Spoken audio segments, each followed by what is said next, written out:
यही चीज़ मैं आपको वियंटियन की ऑब्ज़र्व करवाना चाहता था, ताकि आपको पता चल सके कि भाई कितनी काम और कितनी ब्यूटीफुल और कितनी क्यूट सी सिटी है। ये पूरी सिटी का जो है यहाँ से ज़बरदस्त व्यू दिखता है। देख सकते हो कितने सुंदर फाउंटेन लगे हुए हैं और कितनी ज़्यादा क्लीनलीनेस है भाई। जैसे कि इंडिया के अंदर छोटी सिटीज़ के अंदर जैसे मेले लगते हैं ना बच्चों के लिए, वैसा ही कुछ मेला आपको यहाँ देखने को मिल सकता है। वियंटियन लाओस की कैपिटल के अंदर देख सकते हो आप बिल्कुल सिमिलर झूले वगैरह जो अपने इंडिया के छोटे शहरों के अंदर जो मेला लगता है वैसे के वैसे हैं, जो कि यहाँ से चुरा कर ले जाया गया था। क्रेजी भाई ना, देख लो कि हर बंदा यही सोचता है कि बुद्ध धर्म को मानता है थाईलैंड के लोग तो वो बड़े काम है, बड़े शांत है, लेकिन ऐसा नहीं हुआ करता था भाई। लाओस के ऊपर सब लोगों ने कोशिश की है अटैक करने की, लेकिन इनका किंगडम काफ़ी ज़्यादा स्ट्रॉन्ग हुआ करता था, काफ़ी ज़्यादा अमीर हुआ करता था।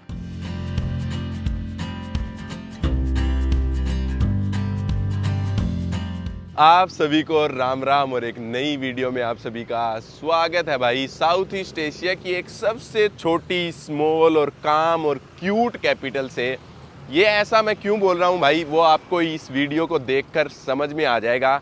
अभी मैं खड़ा हूँ वियंटियन के अंदर, जो कि है लाओस की कैपिटल।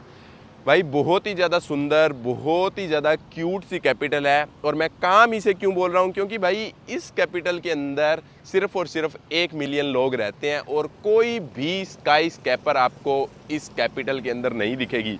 दुनिया के अंदर बहुत कम ऐसी कैपिटल है जहाँ पर आपको स्काई स्कैपर्स नहीं देखने को मिलेगी। और भाई साउथ ईस्ट एशिया के अंदर सबसे आखिरी ऐसी कैपिटल थी जहाँ पर रेड लाइट्स को इंस्टॉल करना पड़ा, बिल्कुल आखिरी में। लगभग 1990 और 1990 के बाद यहाँ पर जो है रेड लाइट इंस्टॉल की गई है। तो इसीलिए भाई ये कैपिटल को जो है काम कैपिटल बोला जाता है, क्योंकि ना तो यहाँ पर स्काई स्कैपर है और ना ही यहाँ पर रेड लाइट्स आपको ज़्यादा देखने को मिलेगी, और आपको क्यूट सा फ्रेंच आर्किटेक्चर यहाँ पर देखने को मिलेगा। सारी हिस्ट्री, ज्योग्राफी, कल्चर, सब कुछ डिटेल में इस वीडियो में आपको मैं एक्सप्लेन करूँगा। लेकिन उससे पहले बता देता हूँ कि भाई जिन लोगों को नहीं पता कि लाओस देश पड़ता कहाँ है, लाओस देश जो है साउथ ईस्ट एशिया का इकलौता ऐसा देश है जो कि लैंड लॉक्ड है। इसकी बॉर्डर भाई चाइना, थाईलैंड, कंबोडिया, वियतनाम के साथ लगती है। और इस कंट्री में आपको एंटर करने के लिए इन सभी देशों से ही घुसना पड़ेगा, या फिर आप प्लेन ले सकते हो, लेकिन ओशियन से घुसने का कोई ऑप्शन नहीं है। और इसीलिए भाई ये एक स्ट्रेटेजिक लोकेशन पे भी है देश। और इसका जो किंगडम हुआ करता था वो एक रिच किंगडम हुआ करता था, उसकी भी डिटेल में आपको बात करेंगे। लेकिन चलते हैं भाई, इस वीडियो को शुरू करते हैं और एक्सप्लोर करते हैं आज एक सबसे छोटी कैपिटल साउथ ईस्ट एशिया की।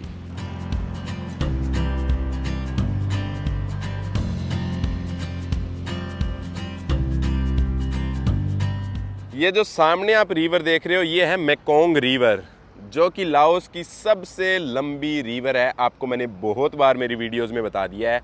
और अभी जो है रिवर काफ़ी ज़्यादा हद तक सूख चुकी है, वरना पानी भाई यहाँ तक होता है।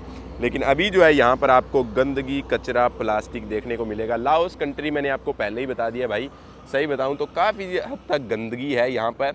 अगर आप कंपेयर करोगे वियतनाम, थाईलैंड, यहाँ तक कि कंबोडिया से तो थोड़ी सिमिलर मिल सकती है, लेकिन थाईलैंड और वियतनाम से बहुत ही ज़्यादा डर्टी है ये कंट्री। लेकिन सामने जो आप देख रहे हो बिल्डिंग, वहाँ पर वो है भाई थाईलैंड के अंदर।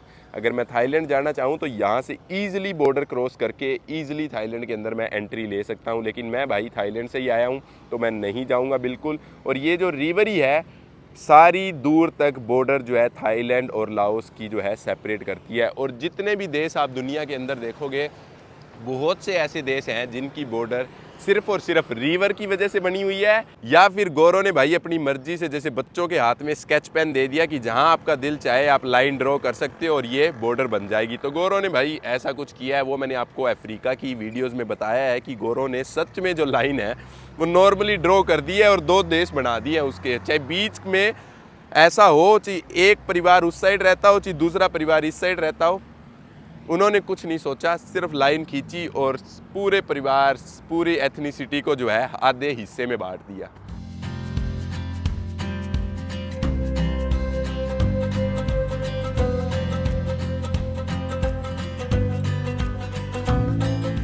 पेट पूजा हो गई है। अभी मैं बाहर निकल गया हूँ वियंटियन के सेंटर के अंदर। थोड़ा सा मैं आपको दिखाता हूँ कि भाई कितनी काम और कितनी चिल सिटी है ये। मतलब आपको अच्छी लगेगी ये सिटी। अगर आप एक पुरानी ओल्ड स्टाइल कल्चरल कैपिटल में रहना चाहते हो तो आपको मुझे लगता है कि वियंटियन बड़ी सुंदर पसंद आएगी। क्योंकि पहली बात तो भाई अच्छी रोड्स बनी हुई है, दूसरी बात अच्छे पानी निकलने के जो है, मतलब कि यहाँ पर पानी बिल्कुल रुकता नहीं है। फ्रेंच आर्किटेक्चर भाई, जहाँ पर भी आप फ्रेंच आर्किटेक्चर देखोगे वहाँ पर सीवेज का सिस्टम आपको अच्छा मिलेगा। आप इंडिया की चंडीगढ़ सिटी में जाओ भाई, पूरी जो सिटी है वो ली कार्बूजिए एक फ्रेंच आर्किटेक्चर के द्वारा डिज़ाइन की गई है और वहाँ पर भी सीवेज सिस्टम इतना ज़बरदस्त है कि भाई कितनी भी बारिश क्यों ना हो जाए सब पानी जल्दी से भाग कर निकल जाता है। तो इस सिटी के अंदर भी ऐसा सिस्टम है। और ये वो स्तूपा है भाई जो वॉर से पहले बनाया गया था और अभी तक खड़ा है। मैं आपको बताऊंगा पूरी हिस्ट्री। और इसके आसपास एक सुंदर सा कैफ़े बना हुआ है, वो मैं आपको दिखा देता हूँ। देख सकते हो भाई एक अबेंडेंट बिल्डिंग है ये।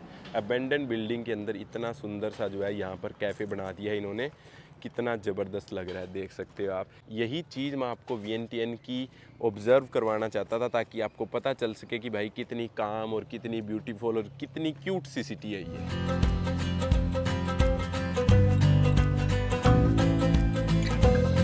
अभी मैं पहुंच गया हूं वियंटियन के बिल्कुल सेंटर के अंदर। ये है इनका भाई आर्क द ट्रियोम्फ। वैसे सही बताऊं, आर्क द ट्रियोम्फ जो है वो है फ्रांस के अंदर, फ्रांस की कैपिटल पारिस के अंदर। और ये जो जगह है इसका नाम है पातोक्सी, जो कि फ्रेंच आर्किटेक्चर के अंदर बना हुआ है, जिसे कि फ्रांस के लोगों ने ही बनाया है। और सब कुछ मैं आपको एक्सप्लेन करता हूँ भाई। फ्रांस के लोगों ने यहाँ पर राज किया है तो पूरी हिस्ट्री जो है मैं आपको बता देता हूँ। लेकिन उससे पहले बता दूँ कि भाई इसके आसपास जितनी भी बिल्डिंगें आप देखोगे, लगभग सारी बिल्डिंगें जो है इनकी ऑफिशियल गवर्नमेंट की बिल्डिंग है।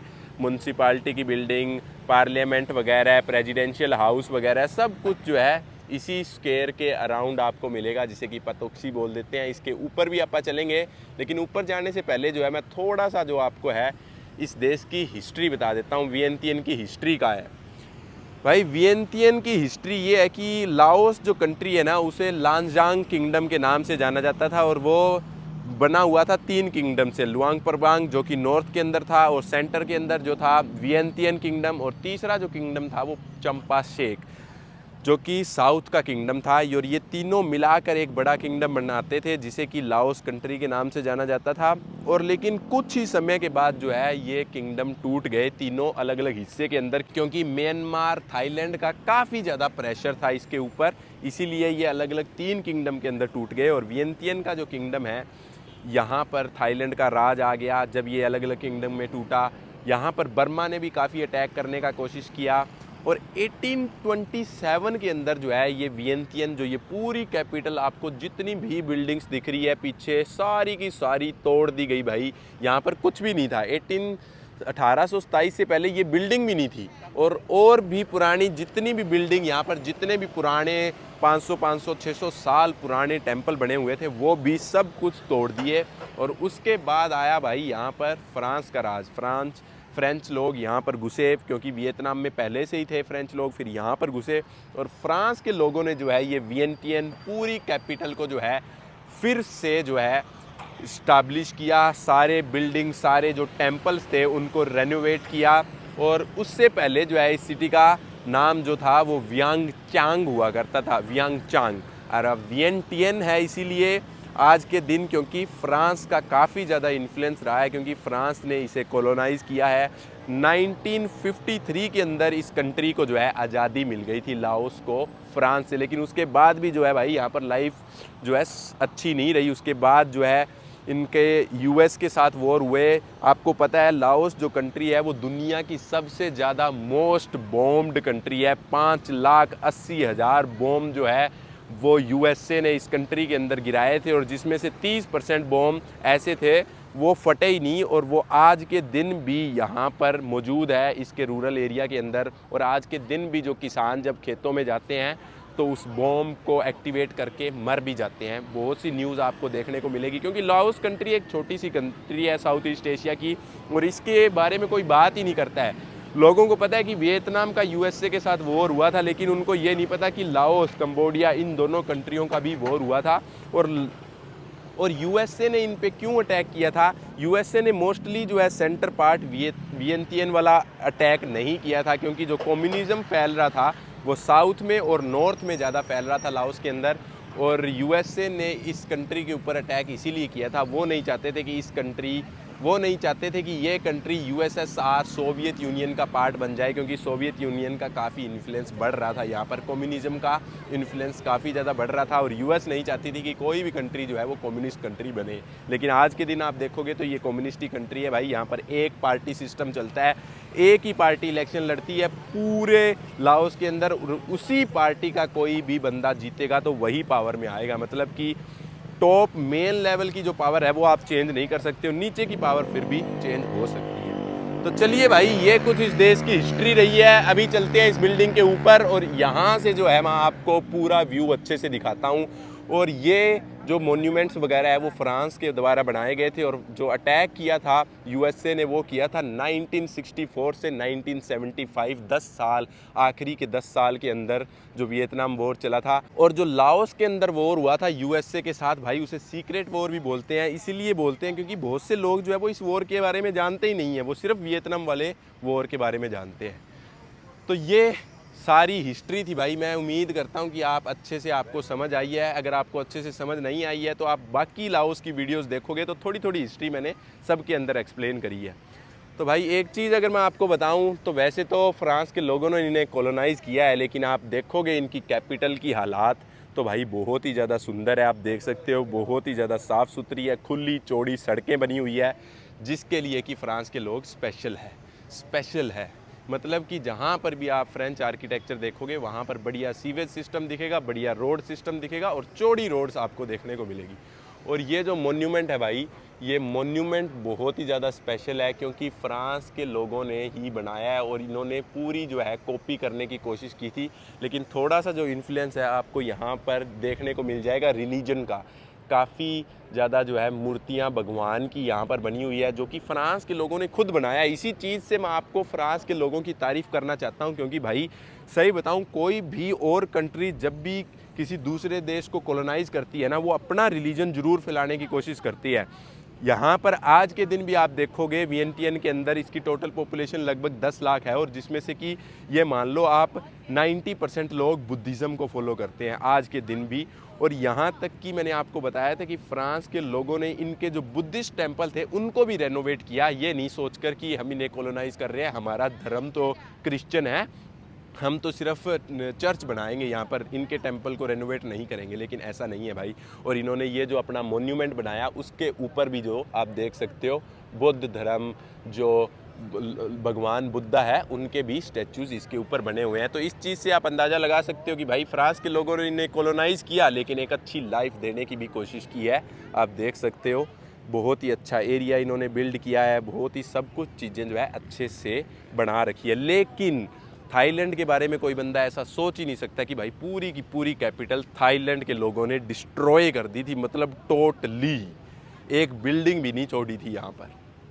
तो अब भाई ये चीज़ें जब आप कंट्रीज़ में जाते हो ये डीप में पता चलती है कि कभी आप सोच ही नहीं सकते कि लाओस के लिए थाईलैंड ज़्यादा बुरा था, फ्रेंच लोग इतने बुरे नहीं थे। आप नहीं सोचोगे कभी भी, सबको ऐसा लगता है कि फ्रांस ने इसे कॉलोनाइज़ किया है तो फ्रांस के लोग जो है इनके लिए ज़्यादा बुरे थे।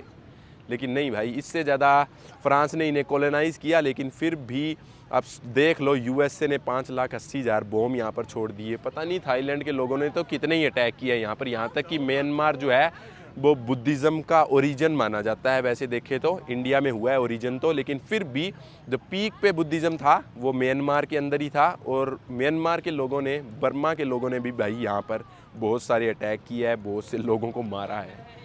तो भाई जिसके पास पैसा होता है और जो आस पड़ोस में रहता है तो वो दूसरे पे अटैक करता ही करता है। ये हिस्ट्री में प्रूवन रहा है। तो चलिए भाई, ज़्यादा बातें ना करते हुए इस बिल्डिंग के ऊपर चलते हैं और थोड़ा सा मैं अंदर से आपको दिखा देता हूँ कि कैसा दिखता है।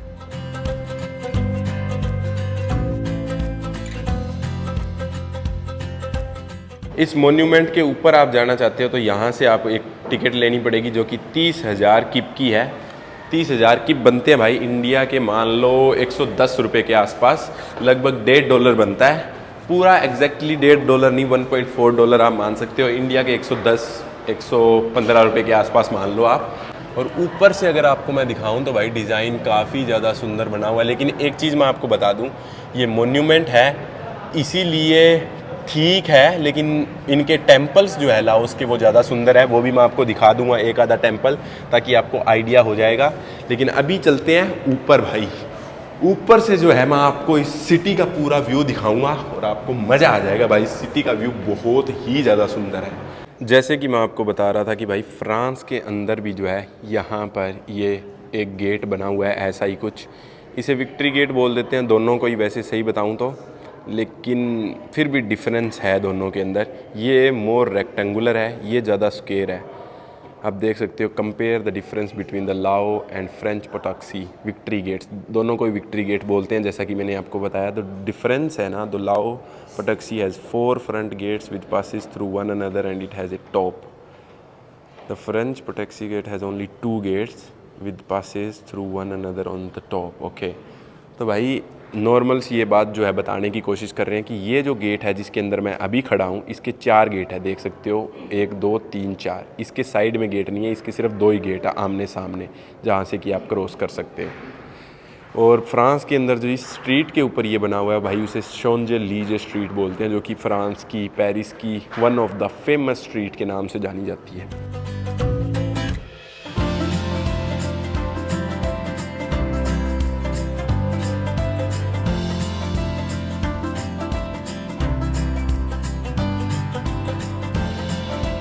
जब ये मोन्यूमेंट आप नीचे से देखते हो आपको ऐसा लगता है कि बिल्कुल छोटा सा मोन्यूमेंट है। भाई ऐसा नहीं है, सही बताऊं तो आप कंपेयर करके देखो इस सामने वाली बिल्डिंग के साथ। मैं अभी से इस बिल्डिंग से ऊपर हूं और वो बिल्डिंग लगभग 5 फ्लोर की बिल्डिंग है।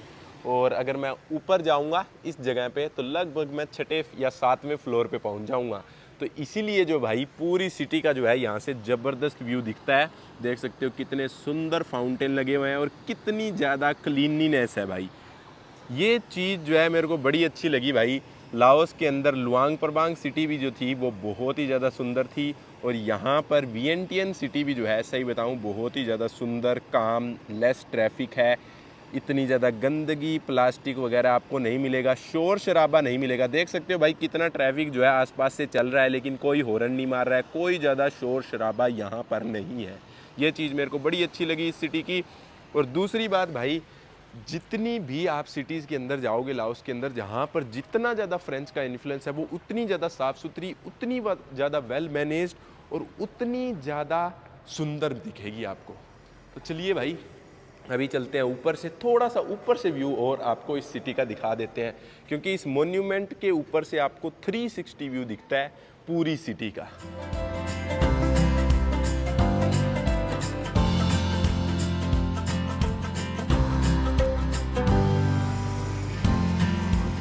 जैसे कि मैं आपको बता रहा था, अभी तक जो है इस मोन्यूमेंट की कंस्ट्रक्शन चल रही है, इसीलिए आपको जो बाहर से आप देखोगे मोन्यूमेंट, नज़दीक से आप देखोगे तो आपको लगेगा कि अभी भी कंस्ट्रक्शन चल रही है, पूरा फिनिश नहीं हुआ है, कलर वगैरह किया नहीं हुआ है। आप देख सकते हो सिर्फ और सिर्फ सीमेंटेड है, देख सकते हो आप। और सामने अगर आपको मैं दिखाऊं तो भाई इनकी मेन स्ट्रीट है ये, जैसे कि फ्रांस के अंदर जो शॉन्जेलीजे स्ट्रीट है वैसी ये स्ट्रीट है। और इसके आसपास आपको बहुत सारे सुंदर टेंपल और बहुत सारी इनकी हिस्टोरिकल बिल्डिंग दिख जाएगी।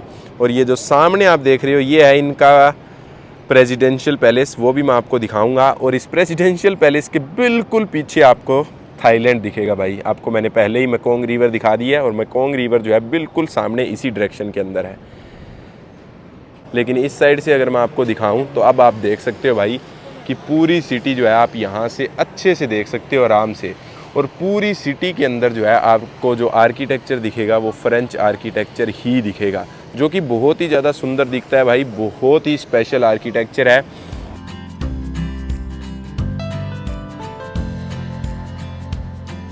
ये सामने देख सकते हो भाई एक सुंदर सा प्रेसिडेंशियल पैलेस। मुझे पता नहीं है भाई यहाँ पर वीडियो बनाना अलाउड है या नहीं है, मैं लेकिन फिर भी बना रहा हूँ, आपको दिखा देता हूँ, क्योंकि बहुत ही ज़्यादा सुंदर पैलेस बना हुआ है। और ये भी जो है भाई फ्रांस के द्वारा ही बनाया गया है। गेट, दीवारें जो है काफ़ी ज़्यादा बड़ी है, तो मैं आपको ऊपर से दिखा नहीं पाऊँगा, लेकिन सच में भाई बहुत ही ज़्यादा सुंदर है। मैं कोशिश करता हूँ थोड़ा सा जो है आपको मैं दिखा पाऊँ। पूरा का पूरा पैलेस जो है फ्रांस के राज में ही बना हुआ है।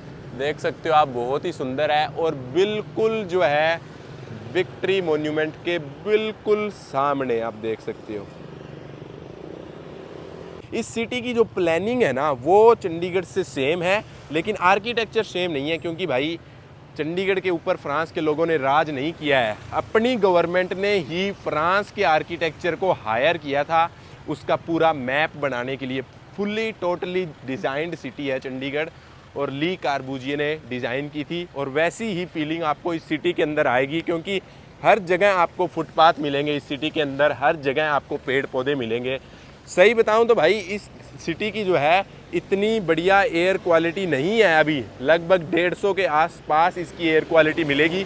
लेकिन उसका एक मेन कारण है भाई, उसका मेन कारण ये है कि भाई अभी जो है ड्राई सीज़न चल रहा है यहाँ पर, और ड्राई सीज़न की वजह से जो है काफ़ी ज़्यादा साउथ के अंदर फॉरेस्ट फायर जो है वो बढ़ती जा रही है। इसीलिए जो है इस सीज़न के बाद जो है टूरिस्ट आना यहाँ पर बंद भी कर देते हैं, क्योंकि एयर क्वालिटी लेवल जो है वो बहुत ही ज़्यादा ख़राब हो जाता है इस सिटी का। सिर्फ़ और सिर्फ बाहर की जो पोल्यूशन है, डस्ट पोल्यूशन हो गया, या बाहर का ही जो फायर पोल्यूशन है उसकी वजह से।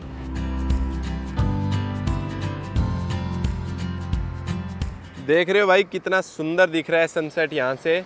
लेकिन एक चीज़ मैं आपको दिखाता हूँ, देखो भाई यहाँ पर गंदगी है ना, सारी बहुत गंदगी आपको दिखेगी। और नीचे मार्केट देखो भाई आप, बहुत ही सुंदर मार्केट दिख रही है, जहाँ पर कि लोकल लोगों के स्टॉल लगाने के लिए गवर्नमेंट ने बहुत ही अच्छा सोचा कि उनको एक मार्केट बना कर देते हैं। लेकिन भाई इसकी हालत देखो, नदी का पानी ऊपर बढ़ने की वजह से पानी में पूरी डूब गई मार्केट, और सारा पैसा जो है गवर्नमेंट का वेस्ट हो गया।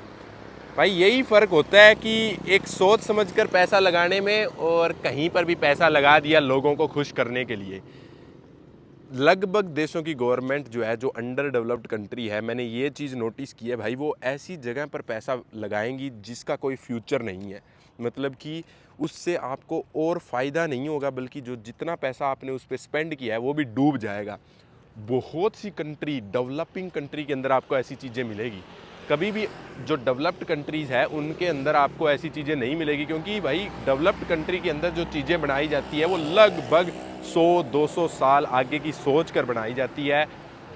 और यहाँ पर जो है गवर्नमेंट, सरकारें जो काम करती है डेवलपिंग कंट्री के अंदर, उन्हें पता है कि भाई हम 5 साल हमारी पावर है, जितना पैसा, जितनी जेब हम भर लें उतना ज़्यादा अच्छा है, हमें नहीं मतलब है इस देश के लोग बाहर में जाएं।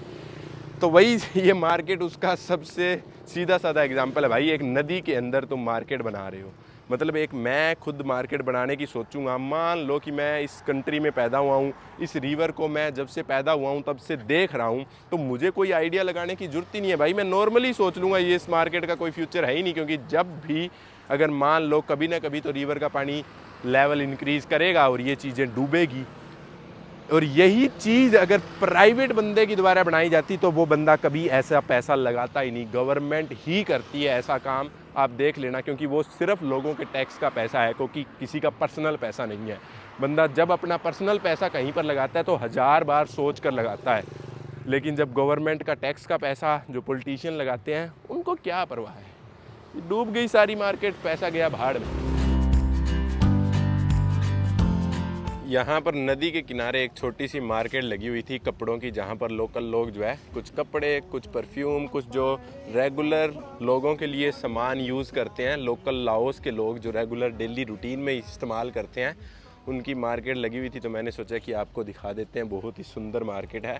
और सही बताऊँ भाई, और कोई भी मार्केट में चले जाओ आप लाओस के अंदर, सबसे सस्ती मार्केट मेरे को यही लगी, और बहुत ही बढ़िया स्टाइल के कपड़े आपको यहाँ पर मिल जाएंगे। ऐसी जैकेट्स वगैरह आप देखोगे तो बहुत ही सुंदर कपड़े हैं भाई। सही बताऊँ तो देख सकते हो आप, मेरे को बड़ी बढ़िया मार्केट लगी और बहुत ही सस्ती है सही में भाई। टी शर्ट वगैरह आपको 80-90 रुपये में, 100 रुपये में यहाँ पर बढ़िया टी शर्ट मिल जाएगी। जैसे कि इंडिया के अंदर छोटी सिटीज़ के अंदर जैसे मेले लगते हैं ना बच्चों के लिए, वैसा ही कुछ मेला आपको यहाँ देखने को मिल सकता है।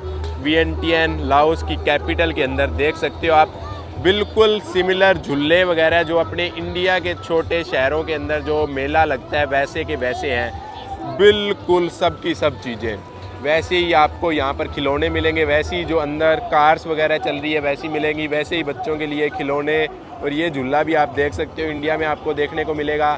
फूड की काफ़ी अलग अलग स्टॉल लगी होती है, बिल्कुल सिमिलर भाई। लेकिन इन मेलों की वजह से यहाँ पर आपको गंदगी भी काफ़ी देखने को मिलेगी। आप देख सकते हो भाई, सारी गंदगी जो है वो इसी की वजह से आपको देखने को मिलेगी। और बहुत ही ज़्यादा लाउड भी है ये, यहाँ पर बहुत ही ज़्यादा तेज़ म्यूज़िक चल रहा है। लेकिन भाई आपको दिखाना ये चीज़ें ज़रूरी है, ये चीज़ें जो है वो रियलिटी होती है एक देश की। मैं आपको वो चीज़ें दिखाना चाहता हूँ जो कि यहाँ के लोकल लोग करते हैं, ना कि टूरिस्ट यहाँ पर आकर जो चीज़ें करते हैं। एक चीज़ और मैंने आपको बताया कि भाई साउथ ईस्ट एशिया के अंदर जो लोग हैं वो काफ़ी ज़्यादा फिट रहते हैं, मतलब कि बहुत सारी एक्सरसाइज करते हैं। और बहुत से लोग जो है आपको नदी के किनारे, जैसे कि मैंने आपको थाईलैंड में भी दिखाया था, वैसे ही लाओस के अंदर भी जो है बहुत से लोग नदी के किनारे आपको यहाँ पर म्यूज़िक के साथ जो है एक्सरसाइज करते हुए दिखेंगे। और बहुत से लोग डांस करना पब्लिक में पसंद करते हैं साउथ ईस्ट एशिया के अंदर। वियतनाम में भी मैंने आपको दिखाया है।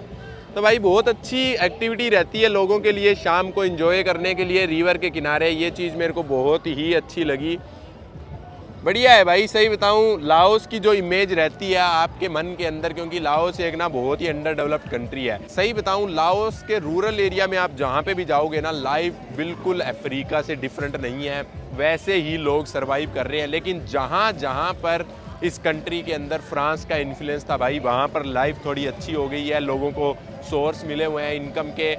और आज के दिन सिर्फ 10 लाख लोग रहते हैं इस सिटी के अंदर, लेकिन धीरे धीरे जो है रूरल एरिया से और लोग जो हर दिन यहाँ पर मूव करते जा रहे हैं।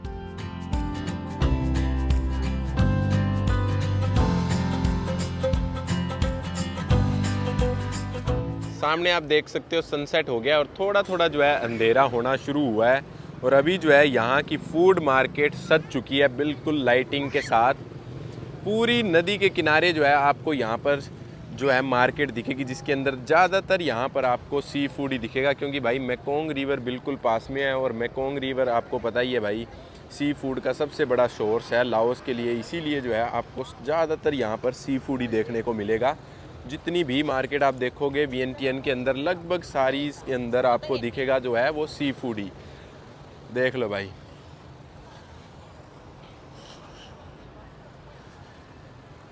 ये देख लो, ये भी सारा का सारा जो है सी फूड। बेकरीज़ वगैरह जो सामान है ना, आपको यहाँ पर फ्रांस के इन्फ्लुएंस से मिलेगा, क्योंकि काफ़ी तरह की ब्रेड यहाँ पर लोग बनाते हैं। वो सिर्फ़ और सिर्फ क्योंकि यहाँ पर फ्रांस का राज था, फ्रांस के लोगों ने इन्हें कॉलोनाइज़ किया था, इसीलिए आपको देखने को मिलेगा। चलिए भाई, थोड़ी सी ये मार्केट मैं आपको एक्सप्लोर करा देता हूँ ताकि आपको पता चल जाएगा कि इनका फूड वगैरह क्या है। लाओस का सही बताऊँ कोई मेन फूड नहीं है। सही बताऊँ, स्टेपल फूड जो इनका है वो है स्टिकी राइस। लेकिन वैसे अगर आप फूड देखोगे, सारा का सारा जो फूड है वो थाईलैंड से इन्फ्लुएंस है भाई। थाई फूड जैसा ही इनका फूड है, कोई ज़्यादा डिफरेंस नहीं है इसके अंदर। लगभग ये मान लो थाई फूड ही है, थोड़ा सा टेस्ट में डिफरेंट हो सकता है, बाकी कोई फ़र्क नहीं है देखने में। ये देख सकते हो भाई, ये नॉर्मल चीज़ें इन साउथ ईस्ट एशिया के अंदर सब कंट्रीज़ के अंदर मिलती है, वही लाओस के अंदर आपको जो है देखने को मिलेगी, इनकी कैपिटल के अंदर।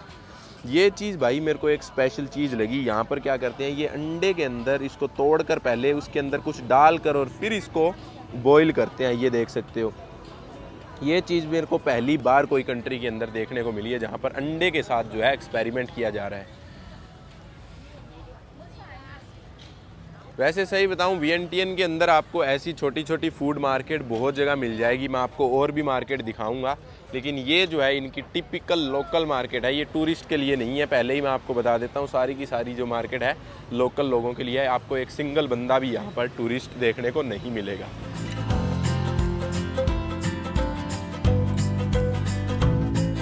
इस सिटी के अंदर मेरे को सब कुछ अच्छा लगा, सब कुछ वेल मेंटेन्ड है। देख सकते हो आप, फुटपाथ भी कितनी सुंदर दिखती है, रेड कलर में बनी हुई। और रोड भी जो है बिल्कुल साफ़ सुथरी है और चिकनी रोड है, मतलब कोई टूटी फूटी रोड नहीं है। लेकिन भाई सबसे जो बुरी चीज़ है ना, ये वायर मैनेजमेंट है। आप देख सकते हो वायर मैनेजमेंट जो इस सिटी की है ना भाई, बहुत ही ज़्यादा बुरी है। और ये प्रॉब्लम आपको हर जगह दिखेगी इस सिटी के अंदर, चारों तरफ कहीं पर भी चले जाना आप। हाथी जो है भाई लाओस का जो है नेशनल एनिमल है, और इसका पुराना नाम आपको मैंने बताया है लांगजांग किंगडम हुआ करता था। और लांगजांग को अगर आप ट्रांसलेट करोगे तो land of millions of elephant, इसीलिए इसको बुलाया जाता है, क्योंकि भाई यहाँ पर इतने ज़्यादा एलिफेंट होते हैं और इनका नेशनल एनिमल भी जो है वो एलिफेंट है। और कुछ लोग जो है टेम्पल के बाहर जब एलिफेंट लगे होते हैं उसके बाहर फ्लावर वगैरह थोड़ी सी पूजा भी करते हैं, जैसे आप अगरबत्ती वगैरह कर देते हैं। लाओस के अंदर जो है आप केले के पत्ते से ऐसा कुछ बनाया हुआ और उसके ऊपर फूल लगा हुआ दिखेगा। जहाँ पर भी आपको टेम्पल दिखे लाओस के अंदर, पक्का आपको इसी तरह जो है प्रसाद वगैरह, इसी तरह जो है प्रे का एक सिंबल मिलेगा। मैं आपको दिखा देता हूँ जूम करके, ये देख सकते हो यहाँ पर भी इसी तरह रखा हुआ है। अब ये छोटी छोटी डिटेल मैं आपको क्यों बता रहा हूँ, क्योंकि भाई देखो बुद्धिज़्म रिलीजन आपको अलग अलग देशों में मिलेगा। म्यांमार में भी है, थाईलैंड में भी है और यहाँ पर भी है। लेकिन मैं थाईलैंड भी ट्रैवल किया हूँ, मैंने आपको थाईलैंड में भी दिखाया था, लेकिन वहाँ पर भी टेम्पल इसी टाइप के होते थे, लेकिन पूजा करने का तरीका इस तरह का नहीं था। मतलब देख लो, केले के पत्ते को डिजाइन बनाकर उसके ऊपर एक फूल रखा जाता है और इसी तरह आपको हर जगह, मतलब जहाँ पर भी प्रे हो रही है वो इसी तरह होती हुई दिखेगी। देखो इस हाथी के पैर के पास भी इन्होंने ऐसे ही कुछ रखा हुआ है। मतलब ये छोटी छोटी डिटेल नोटिस करने में मुझे मज़ा आता है। देख लो भाई कैसे कैसे लैंड बॉर्डर क्रॉस करते ही सेम लोग हैं ये सब कुछ, मतलब बिल्कुल सिमिलर लोग हैं। ये माइग्रेट हुए हैं थाईलैंड से ही हुए हैं, लेकिन इनका पूजा करने का तरीका बदल गया है टाइम के हिसाब से। लेकिन थाईलैंड में जो है वो अलग तरीके से प्रे करते हैं लोग।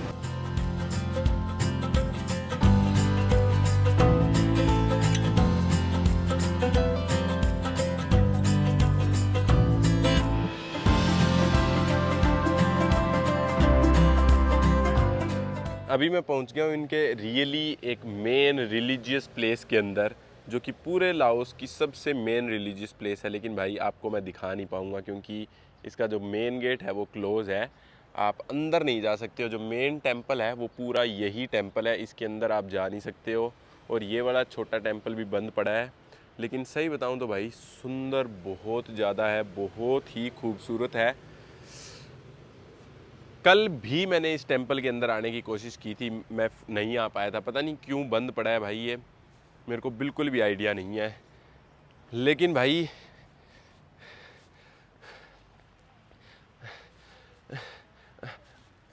अगर आपको याद हो तो मैंने स्टार्टिंग में बताया था कि भाई यहाँ पर जब थाईलैंड का राज आया था, सियमीज़ का राज आया था, तो उन्होंने जो है ये टेंपल तोड़ने शुरू कर दिए थे।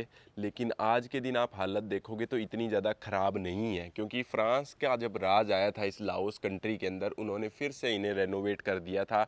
जितने भी टेंपल दिखोगे आप, उसके अंदर कुछ पार्ट आपको पुराना मिलेगा और कुछ पार्ट नया मिलेगा। और ये पार्ट भी भाई काफ़ी हद तक डिस्ट्रॉय कर दिए गए थे थाईलैंड के द्वारा। और यहाँ पर एक एमरल्ड बुद्धा भी हुआ करता था इसी टेंपल के आसपास कहीं पर, एग्जैक्टली मुझे पता नहीं है। वो एमरल्ड बुद्धा जब यहाँ पर थाईलैंड के लोग आए थे, जब इसको डिस्ट्रॉय करना शुरू किया था इस सिटी को, तो एमरल्ड बुद्धा जो है वो यहाँ से उठाकर बैंकॉक में ले गए थे। और आज के दिन भी आप बैंकॉक के एक टेंपल में वो एमरल्ड बुद्धा देख सकते हो, जो कि यहाँ से चुरा कर ले जाया गया था। क्रेजी भाई ना, देख लो कि हर बंदा यही सोचता है कि बुद्ध धर्म को मानता है थाईलैंड के लोग तो वो बड़े काम है, बड़े शांत है। लेकिन ऐसा नहीं हुआ करता था भाई। लाओस के ऊपर सब लोगों ने कोशिश की है अटैक करने की, लेकिन इनका किंगडम काफ़ी ज़्यादा स्ट्रॉन्ग हुआ करता था, काफ़ी ज़्यादा अमीर हुआ करता था। आप इनके टेम्पल से अंदाज़ा लगा सकते हो भाई। ऐसे हज़ारों टेंपल आपको लाओस के अंदर मिलेंगे, हज़ारों क्या लाखों मिल जाएंगे। और हर एक छोटे गांव के अंदर, हर एक मतलब कस्बे के अंदर भी आपको ऐसे सुंदर सुंदर टेंपल मिल जाएंगे। तो इस चीज़ से आप अंदाज़ा लगा सकते हो कि भाई लाओस जो है अपने समय में, मतलब कि लगभग 200-300 साल पहले बहुत ज़्यादा एक बढ़िया कंट्री हुआ करती थी। और यहाँ के जो राजा थे वो, उनकी भी स्टोरी मैंने आपको लुआंग प्रबांग के अंदर बताई थी। वो भी जो है यहाँ के जो राजा थे, मेन किंगडम के जो राजा थे, वो भी भाई लोगों की सपोर्ट में काम किया करते थे, लोगों के लिए काम किया करते थे, अपने फ़ायदे के लिए काम नहीं किया करते थे। तो चलो भाई थोड़ा सा टेंपल मैं आपको बाहर से तो दिखाई देता हूँ, लेकिन जो पेड़ पौधे लगाकर जो खूबसूरती दिख रही है टेंपल की, अमेजिंग भाई, बहुत ही ज़्यादा। सच में जो है ये हिस्ट्री के अंदर रिच हुआ करता था लाओस। तो चलिए भाई अब यहाँ से चलते हैं। वैसे सही बताऊँ तो ये वीडियो मेरी आखिरी वीडियो है लाओस की। इसके बाद जो है मैं जा रहा हूँ भाई म्यांमार। आज रात को 8 बजे मेरी फ़्लाइट है। देखते हैं भाई म्यांमार का सफ़र कैसा रहता है। बहुत ज़्यादा एक्साइटेड हूँ म्यांमार के लिए, क्योंकि ये जो सारे कल्चर वगैरह जो मैंने आपको दिखाए हैं, टेम्पल्स वगैरह दिखाए हैं, वो वहीं से शुरू हुए हैं। तो वहाँ पर जाकर देखेंगे कि आज के दिन म्यांमार के लोगों की सिचुएशन कैसी है, क्योंकि म्यांमार के अंदर काफ़ी सालों से जो है वॉर चल रहा है, मिलिट्री जो है कूप कर रही है पूरे कंट्री को एक्वायर करने के लिए, क्योंकि कुछ पार्ट नॉर्थ का तो एक्वायर कर लिया है म्यांमार का, लेकिन साउथ का बचा हुआ है। तो बहुत जगह आपको दिक्कत आएगी वीडियो रिकॉर्ड करने में भी। तो भाई आपके लिए जा रहे हैं, तो उम्मीद करता हूँ कि आपको ये सीरीज़ पसंद आई है लाओस की। आप मिलते हैं म्यांमार की सीरीज़ में, और तब तक के लिए बाय बाय, जय हिंद। जाते जाते चैनल को कर दो सब्सक्राइब।